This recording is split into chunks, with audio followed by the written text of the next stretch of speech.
Brian Lara যখন আফগানিস্তানকে সম্ভাব্য সেমিফাইনালিস্ট ধরেছিলেন তখন হয়তো অনেকে মুখ প্রসারিত করে ভ্রু কুঁচকেছিলেন।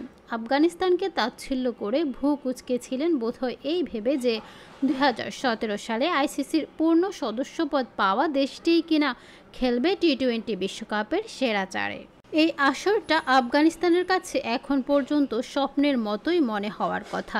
3 ম্যাচ খেলে 3টিতেই জয় পেয়েছে তারা।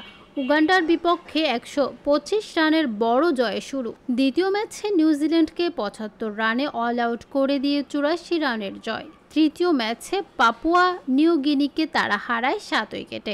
এবারের আসরে কর্তৃত্বের 3 জয়ে আফগানিস্তানের নেট রান রেট এখন +4.230, যা 20 দলের মধ্যে সর্বোচ্চ। স্বপ্নের মতো আসরে আফগানিস্তানের ক্রিকেটাররা ব্যক্তিগত পারফরম্যান্সও উজ্জ্বল। ওপেনার রহমানুল্লাহ গুরুবাজ এখন পর্যন্ত টুর্নামেন্টের সর্বোচ্চ রান সংগ্রাহক। 3 ম্যাচে 154.63 স্ট্রাইক রেটে এই ডানহাতি করেছেন 167 রান। ফজল হক ফারুকী সর্বোচ্চ উইকেট শিকারী, একটি 5 ও একটি 4 সহ 3 ম্যাচে 12 উইকেট নিয়েছেন তিনি। সেমিফাইনালে খেলতে আফগানিস্তানকে সুপার 8-এর 1 নম্বর গ্রুপের শীর্ষ 2-এ থাকতে হবে। এই গ্রুপে এরই মধ্যে তারা সঙ্গী হিসেবে পেয়েছে ভারত ও অস্ট্রেলিয়াকে। আরেকটি দল আসবে ডি গ্রুপ থেকে। আফগানিস্তান কি লারার ভবিষ্যদ্বাণীকে সত্য পরিণত করতে পারবে?